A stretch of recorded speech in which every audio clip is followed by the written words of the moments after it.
नमस्कार दोस्तों। आजकल मार्केट में आपने देखा होगा कि बुखार बहुत ज़्यादा चल रहा है और ये जो बुखार के सेल्समैन हैं आजकल मच्छर जो घर-घर आके अपना सामान यानी कि बुखार बेच रहे हैं। इसी प्रकार का एक आदमी आपके क्लिनिक में ये बुखार खरीद के आया है और बोल रहा है कि सर मुझे बहुत ज़्यादा हाई ग्रेड फ़ीवर आ रहा है। 24 घंटे से बुखार में पड़ा हुआ है, पैरासिटामॉल की गोली लेने के बाद भी ठीक नहीं हो रहा है, 4 बार ले रहा है दिन में, पानी पी रहा है, उसके बाद भी कुछ बहुत विशेष फ़र्क नहीं पड़ा है। अब ये पेशेंट आपके ओपीडी के अंदर आ गया है। अब आप कैसे डिसाइड करेंगे कि ये किस प्रकार का बुखार है? इन मच्छरों ने इसको किस प्रकार का बुखार बेचा है, उसका आपको डायग्नोसिस बनाना है। ये जब पेशेंट आया था आपके पास में, तो बुखार के साथ में बोल रहा था कि सर सुबह मैं उठा तो उठ ही नहीं पा रहा था, करवट नहीं ले पा रहा था और बिल्कुल जब ग्लास पकड़ने के लिए या चाय-कॉफ़ी का कप भी पकड़ रहा था, तो ये जो छोटे जोड़ हैं, ये बहुत ज़्यादा दुख रहे थे। और इनको बस छूने पे भी दर्द हो रहा था। शर्ट के बटन लगाते-लगाते भी हाथ काँप रहे थे, हाथ दर्द कर रहे थे। तो कुछ इस प्रकार के सिम्पटम्स के साथ में ये आ गया था आपके पास में।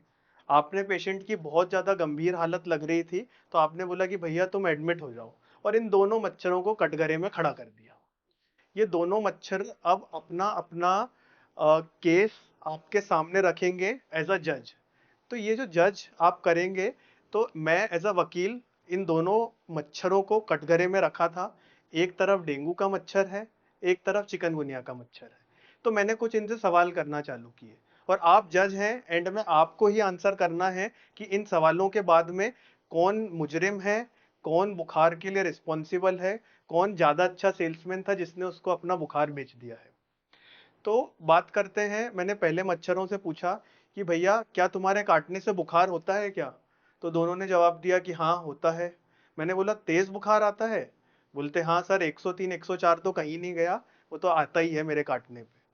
मैंने बोला ठंड लगती है बुखार के साथ में? तो बोलते हाँ सर ठंड भी लगती है। मैंने बोला हाथ-पैर जोड़ भी दर्द करते हैं? दोनों ने आंसर दिया कि हाथ-पैर भी बहुत जोड़ दर्द करते हैं। मैंने बोला सर दर्द?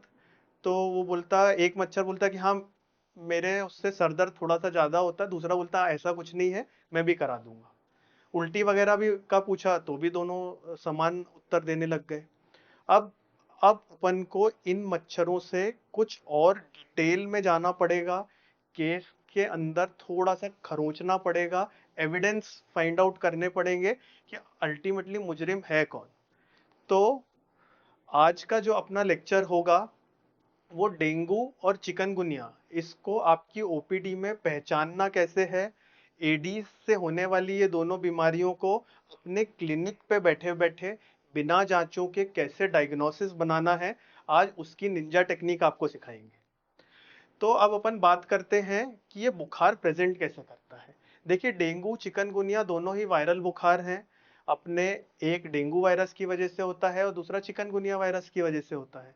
वायरल बुखार की खासियत होती है कि पहले 2-4 दिन तो वो पेशेंट की ऐसी-तैसी कर देता है, बिल्कुल बिस्तर पे ला देता है। तो ऐसे पेशेंट्स आपके पास आएँगे, तेज बुखार के साथ में आएँगे। तो आप लोगों का अगला क्वेश्चन सिर्फ ये होना चाहिए कि क्या आपके जोड़ दर्द करते हैं क्या? सिर्फ जोड़ दर्द करने से आप इन दोनों का डायग्नोसिस बना सकते हैं कि भैया ये चिकनगुनिया का बुखार ज़्यादा लग रहा है कि डेंगू का बुखार ज़्यादा लग रहा है। अगर पेशेंट बोलता है कि मुझे ये जो मेरा घड़ी पहनी है, इस घड़ी के आगे-आगे जितने भी जोड़ हैं, ये रेडियो अल्नर जॉइंट है, मेटाकार्पोफेरेंजियल जॉइंट है, प्रॉक्सिमल इंटरफेरेंजियल, छोटे-छोटे जितने भी जोड़ हैं, अगर इनका दर्द बताता है तेज बुखार के साथ डे 1 पे ही, तो ये चिकनगुनिया के फेवर में जाता है और ये ऑलमोस्ट डायग्नोसिस को क्लिंच कर देता है कि भैया ये डेंगू नहीं हो सकता। क्योंकि जो डेंगू वाला जो अपना मच्छर है, वो जो बुखार भेजता है ना, तो उसके साथ में बड़े जॉइंट्स यानी कि शोल्डर जॉइंट हो गए, एल्बो जॉइंट हो गए, कमर दर्द हो गई, ये बड़े-बड़े लोगों को ही ये टारगेट करता है, ये बड़ा सेल्समैन है।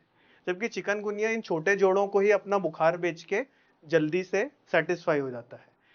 अब जबकि आपके बार पेशेंट आए, तो बुखार के साथ में अगर छोटे दर्द, जॉइंट पेन हो रहा है और छोटे-छोटे जोड़ दर्द कर रहे हैं, तो वो चिकनगुनिया का बुखार ज़्यादा है। और अगर किसी भी पेशेंट को बड़े जॉइंट्स दर्द कर रहे हैं, बैक पेन हो रहा है, स्पाइन का दर्द हो रहा है, शोल्डर जॉइंट्स हो रहे हैं, घुटने हो रहे हैं, तो आपको ये सोचना है कि ये शायद हमारा डेंगू का बुखार हो सकता है। दूसरा इंपॉर्टेंट पॉइंट है कि जो डेंगू का बुखार होता है उसमें मांसपेशियों में दर्द बहुत होता है। जोड़ तो इन्वॉल्व होते ही हैं। वो बोलेगा कि सर मेरे पूरे हाथ पैर ऐसे लुस्त से पड़ गए हैं, ये मांसपेशियों को छू भी रहा हूं तो दर्द कर रहे हैं। सिर दर्द बहुत ज्यादा होता है डेंगू के बुखार में, जबकि चिकनगुनिया को कोई मतलब ही नहीं है इन चीजों से। चिकनगुनिया का बुखार बहुत ज्यादा माइल्जिया भी नहीं करेगा, हाथों के अंदर मांसपेशियों के अंदर भी बहुत विशेष दर्द नहीं होगा। वो केवल और केवल अपना सेल्समैनी जोड़ों तक ही फोकस करके छोड़ देता है। तो ये तो अपनी बात हो गई क्लिनिकल की। दूसरी चीज होती है रैशेस।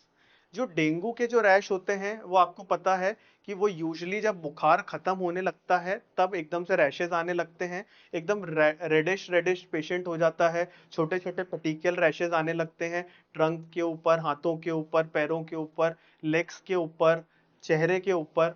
तो इस तरीके के पर्टिकुलर रैशेस बुखार के साथ आना, बड़े जॉइंट्स इन्वॉल्व होना, सर में बहुत तीव्र दर्द होना, ये सब डेंगू के लक्षण हैं। चिकनगुनिया में इस प्रकार के कोई भी ऐसे रैशेज आते नहीं हैं। इसमें कोई एक चिक करके रैश आता है जो कि केवल नोज, ब्रिज ऑफ नोज जो होता है, केवल थोड़ा बहुत उसको सीमित रखता है, और थोड़े बहुत हाथ पैर लाल जैसे हो सकते हैं। अदरवाइज कोई पर्टिकुलर रैशेज वगैरह चिकनगुनिया के अंदर नहीं होते हैं। तीसरी चीज जो इंपॉर्टेंट है वो है आर्थरेल्जिया और आर्थराइटिस। आप कैसे अपने क्लिनिक पे बैठ के डिफरेंशिएट करेंगे कि क्या केवल पेशेंट को जोड़ों का दर्द है, जिसको आर्थरेल्जिया बोलते हैं, और आर्थराइटिस मतलब कि जोड़ों के अंदर दर्द के साथ में सूजन आना और छूने पे भी वो टेंडरनेस महसूस होना पेशेंट को, ये दोनों ही लक्षण आर्थराइटिस के होते हैं। इन दोनों में से जो चिकनगुनिया है अपना, ये चिकनगुनिया ज्यादा अपना आर्थरेल्जिया और आर्थराइटिस कराता है। ये मतलब कि इन पेशेंट को बुखार के साथ में जो छोटे जो जोड़ उसके दुख रहे थे, आप छू के देखेंगे ना तो वो छूने नहीं देगा और आपको गाली और बक के जाएगा वो, कि सर ये उल्टा सीधी चीजें मत करो मेरे साथ। जबकि डेंगू के जो पेशेंट्स होते हैं उनके अंदर आपको जोड़ों को छूने पर इतना दर्द पेशेंट को महसूस नहीं होगा, और शायद आप गाली खाने से भी बच जाओगे इन पेशेंट से। तो डेंगू का पेशेंट जोड़ छुए तो गाली नहीं बकेगा, चिकनगुनिया का पेशेंट जोड़ छुओगे तो दर्द से कराएगा भी और दो गाली भी बक के जाएगा। तीसरी चीज होती है ब्लीडिंग मैनिफेस्टेशन। ब्लीडिंग मैनिफेस्टेशंस मतलब कि नाक से खून बहना, मसूड़ों से खून बहना, थूक के रास्ते खून आना, या फिर लेटरिन के रास्ते खून बहना। तो प्लेटलेट्स कम होना और खून ज्यादा बहना, ये हमारे डेंगू के बुखार के अंदर ज्यादा कॉमन होता है। चिकनगुनिया के अंदर ये चीजें यूजुअली हमारी नहीं देखी जाती। तो अब अपन ने यहाँ से क्या क्या सीख लिया, केवल क्लिनिकल बात करी। अभी तक अपन ने पेशेंट को पर्चे पे एक भी जांच नहीं लिखी है, और बिना जांच के आप फैसला सुनाने के लायक बन जाओगे। इस अगर आपने वीडियो को ध्यान से देखा है कि डेंगू में तेज बुखार है, बहुत ज्यादा सर्दी लग रही है, कमर दर्द है, सिर दर्द है, बड़े बड़े जॉइंट्स को ही जॉइंट पेन बेचा है उसने, और जो जॉइंट्स के अंदर पेन है वो केवल पेन ही है, आर्थराइटिस वाले सिम्टम्स नहीं है। दबाने पे उन जोड़ों को अपने दर्द नहीं होगा, मांसपेशियों का दर्द इसमें ज्यादा मिल सकता है। ब्लीडिंग मैनिफेस्टेशंस और जो पेटिकल रैशेस की बात करी है वो हमको डेंगू के बुखार में मिल सकती है।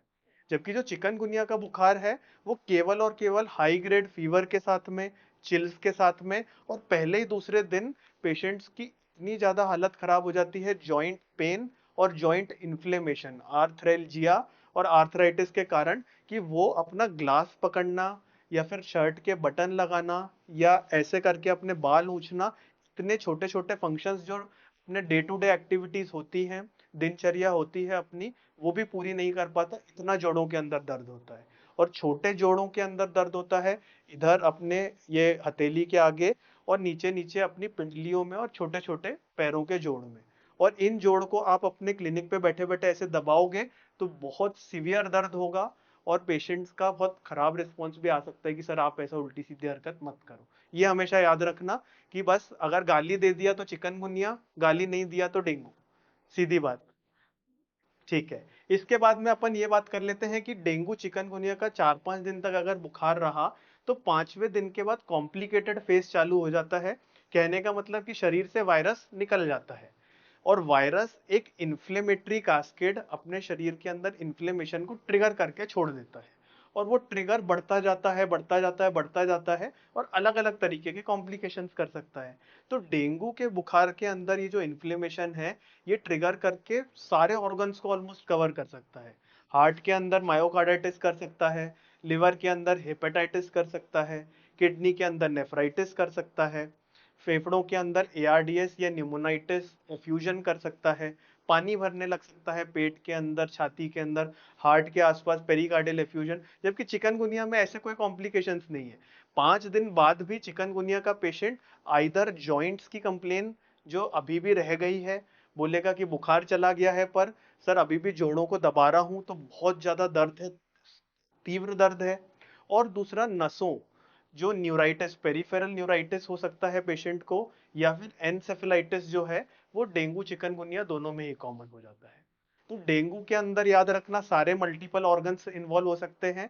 चिकनगुनिया के अंदर दो मेन चीजें हैं, एक आर्थराइटिस बहुत कॉमन है, वो भी स्मॉल जॉइंट्स की, और दूसरा पेरिफेरल न्यूरोपैथी, न्यूराइटिस, और अपना सेंट्रल नर्वस सिस्टम के अंदर एनकेफेलाइटिस बहुत इंपॉर्टेंट होता है। डेंगू के अंदर आपने देखा होगा कि जो शॉक है वो बहुत प्रिडोमिनेंट रहता है। कई पेशेंट्स डेंगू शॉक सिंड्रोम के साथ में हमारे पास आते हैं। डेंगू के अंदर हमको बहुत फ्रीक्वेंटली एक ल्यूकोपीनिया, मतलब टोटल डब्ल्यूबीसी काउंट 2000, 3000, 1500 इसी प्रकार के मिलते हैं। चिकनगुनिया के ब्लड रिपोर्ट्स के अंदर ऐसा कुछ नहीं मिलता, काउंट्स 5-6000, 7000 के आसपास रह सकते हैं। और थ्रोम्बोसाइटोपिनिया भी ज्यादा डेंगू के पेशेंट्स के अंदर होता है। चिकनगुनिया में यूजली 50,000, 1 लाख से नीचे प्लेटलेट काउंट जाता ही नहीं है। जबकि अगर 20-30 हजार जा रहा है, 10,000 प्लेटलेट काउंट जा रहा है, तो वो डेंगू की पहचान है। और लास्ट चीज आपको याद रखना, हिमेटोक्रिट, जिससे कि डेंगू का ट्रीटमेंट डिसाइड ही उसी से होता है। फ्लूइड्स का मैनेजमेंट ही हिमेटोक्रिट से होता है, किस दिन कितना फ्लूइड देना है। वो हिमेटोक्रिट यानी कि रेड ब्लड सेल्स का जो कॉन्सेंट्रेशन है आपके आर्टरीज के अंदर, उसके ऊपर डिपेंड करता है। तो बेसिकली हमारे पास कोई पेशेंट आया और बुखार की कंप्लेन के साथ में आया है, तो आपने फटाफट 3-4 सवाल पूछ लिए जो मैंने एज अ वकील पेशेंट से पूछे थे। मैंने उससे पूछा, भैया कि तेरे को जोड़ों में दर्द है? वो बोलता हाँ। मैंने बोला कौन से जोड़ में दर्द है? उसने बोला छोटे छोटे जोड़ों में दर्द है। और एक दूसरा वाला पेशेंट बोलेगा कि मेरे को बड़े जोड़ों में दर्द है। मैंने उसी समय जोड़ दबा के देखे तो उसने मेरे को गाली बक दी। गाली बक दी तो चिकनगुनिया नहीं बकी तो डेंगू। और तीसरी, सूजन मिल गई जॉइंट्स की, तो वो चिकनगुनिया के फेवर में जा रहा है। अगर पेशेंट को जोड़ों के अंदर सूजन नहीं है तो वो डेंगू के फेवर में जा रहा है। और मांसपेशियों का दर्द ज्यादा है, बड़े जॉइंट्स का दर्द ज्यादा है तो डेंगू है। और अगर ये सब चीजें नहीं है, केवल छोटे जोड़ों का दर्द है, तो चिकनगुनिया है। तो ये तो आपने क्लिनिकल बेसिस पे कर लिया। 5 दिन बाद अगर पेशेंट घर में अपना छोटा मोटा इलाज करवा के, झाड़ फूक करवा के आया है आपके पास, तो अब अपन को कॉम्प्लिकेशन से डील कर रहे हैं, इन्वेस्टिगेशंस की बात करते हैं, और अपने सीबीसी की बात करते हैं कि प्लेटलेट काउंट कितने हो रहे हैं, हिमेटोक्रिट बढ़ घट रहा है कि नहीं, पेशेंट को मल्टीपल ऑर्गन इन्वॉल्व है कि नहीं। ये सब जांचों के द्वारा या जांचों के माध्यम से ही हमको पता चल जाता है। तो जो कॉम्प्लिकेशंस हैं वो अपन को क्लियर कट दिख रहा है कि हमको डेंगू के अंदर बहुत क्लियर कट ज्यादा दिख रहे हैं और चिकनगुनिया के अंदर कम दिख रहे हैं। अब आप खुद ही बताइए कि इन दोनों मच्छरों को जिनको अपन ने कटघरे में खड़ा किया था, तो इस पेशेंट को बुखार बेचने वाला मच्छर कौन सा है? इसका आंसर मैं नहीं दूंगा, क्योंकि इसका आंसर और इसका जो ट्रीटमेंट की बारे में बात करी है, ये हमने अपने पूरे 1% बेटर करके एक कोर्स है क्लिनिकल गुरुजी पे, जिस पे हमने इन्हीं तरीके की छोटी छोटी बीमारियां और छोटे छोटे क्लिनिकल क्लूज आपको दिए हुए हैं। छोटी छोटी अमृत की कुछ बूंदें दी हुई हैं, जिसका आप घूंट पी के और बहुत अच्छे क्लिनिशियन बन सकते हैं। इसके कुछ फ्री ट्रायल्स की जो लिंक है वो हम लोगों ने यूट्यूब के अंदर डाली हुई है, तो आप जाके इसका आंसर भी वहां ढूंढ सकते हैं। इसके बाकी के इलाज की बातें और मैनेजमेंट की जो छोटी छोटी बातें हैं जो कॉमनली मिस हो जाती हैं, वो भी अपन देख सकते हैं। तब तक के लिए धन्यवाद। और इसका आंसर कमेंट सेक्शन में लिखना बिल्कुल नहीं भूलना है। आपके आंसर से मुझे पता चलेगा कि आप लोगों ने ये लेक्चर कितने ध्यान से सुना है। और अगर अभी तक भी अगर आपको आंसर नहीं मालूम, तो पूरा लेक्चर एक बार फिर से देखें, शुरू में जाएं। मैंने कुछ क्लिनिकल क्लूज छोड़े थे उस पेशेंट के अंदर कि इसका आंसर क्या होगा। तब तक के लिए नमस्कार।